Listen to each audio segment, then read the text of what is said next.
Question दिया गया है 15 सेंटीमीटर फोकस दूरी वाले अवतल दर्पण के सामने 30 सेंटीमीटर दूरी पर 2 सेंटीमीटर लंबाई की वस्तु रखी है।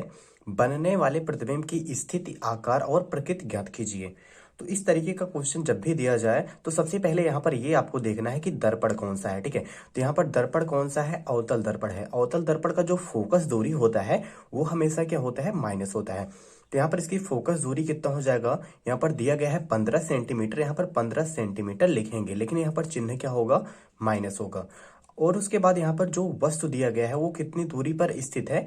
30 सेंटीमीटर की दूरी पर क्या रखा गया है? वस्तु रखा गया है। ठीक है, और यू जो होता है, चाहे वो अवतल दर्पण हो या फिर उत्तल दर्पण हो, दोनों के लिए यू हमेशा माइनस होता है। तो यहाँ पर ये हो जाएगा माइनस का 30 सेंटीमीटर। और जो यहाँ पर वस्तु की लंबाई दिया गया है, वस्तु की लंबाई कितना है? 2 सेंटीमीटर। ये क्या है? वस्तु की लंबाई है।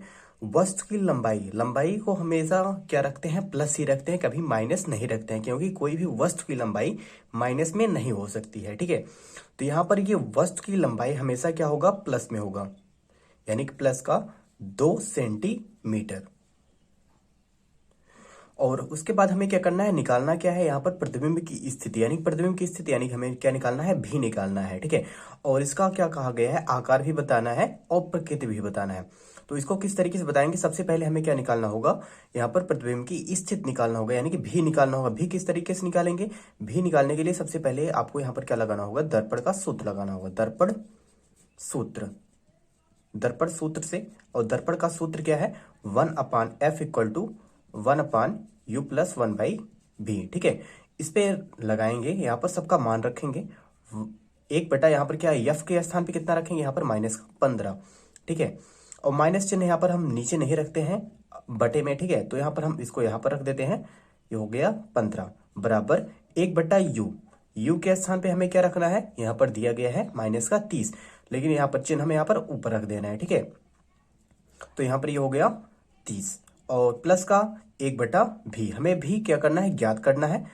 ठीक है, अब यहाँ पर ये माइनस में है, इसको हम पक्षांतर करेंगे इस तरफ, तो ये आ जाएगा प्लस में। ठीक है, तो यहाँ पर 1 बटा कितना हो जाएगा? ये 30, और यहाँ पर माइनस में कितना है? 1/15 बराबर 1/भी। अब इसको किस तरीके से हल करेंगे? जैसे आपका भिन्न हल किया जाता है, तो यहाँ पर इसका एलसीएम लेंगे, ये हो जाएगा कितना? 30, और यहाँ पर इसको हल करेंगे, 30 से कितना हो जाता है?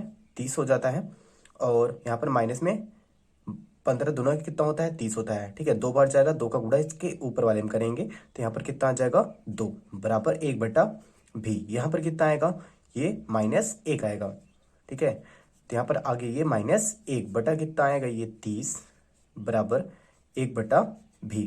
इसका त्रिज्या गुणा करा देंगे, तो यहाँ पर आएगा ये माइनस का भी, -भी बराबर कितना आ जाएगा? ये 30, और यहाँ पर चिन्ह को हम पक्षांतर करेंगे, तो यहाँ पर भी बराबर कितना आएगा? -30 सेंटीमीटर।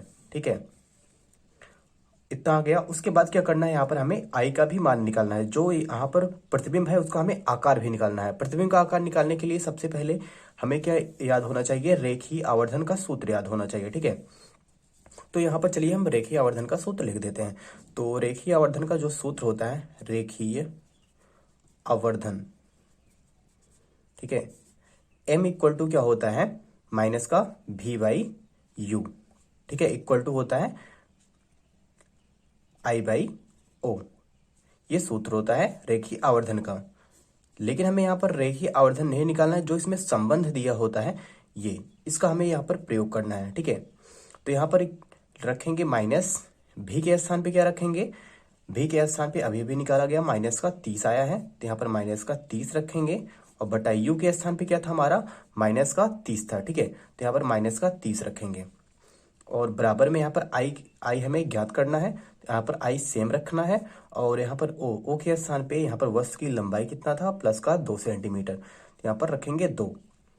ठीक है, अब यहाँ पर देखा जाए तो ये माइनस और ये माइनस चिन्ह कैंसिल आउट हो जाएंगे, और ये 30 से 30 भी कैंसिल आउट होगा। यहाँ पर क्या बचेगा? माइनस का 1 बचेगा। ठीक है, यहाँ पर पूरा कितना बचा है? सिर्फ माइनस का 1 बचा है। यहाँ पर लिख देते हैं -1 बराबर कितना? I/2। तो यहाँ पर आई जो आ गया ये कितना आएगा? तो ये गुणा कराएंगे इस तरफ, -2। ठीक है, -2 सेंटीमीटर आ जाएगा। अब यहाँ पर जो ये माइनस आया, ये आपको क्या दर्शाता है? ये दर्शाता है कि प्रतिबिंब जो है वो किस तरीके से बना है, उल्टा बना है। ठीक है, ये क्या बना है? प्रतिबिंब उल्टा बना है। और इसकी लंबाई कितना है? 2 सेंटीमीटर है। वही यहाँ पर लिखना है, तो लिखेंगे प्रति, आपको शायद दिख रहा होगा अच्छे से, तो यहाँ पर लिखेंगे प्रतिबिंब की लंबाई 2 सेंटीमीटर होगी तथा यह वास्तविक व उल्टा होगा। ठीक है, उल्टा होगा, ये आपको लिखना होता है जब भी यहाँ पर क्या आता है? माइनस आता है।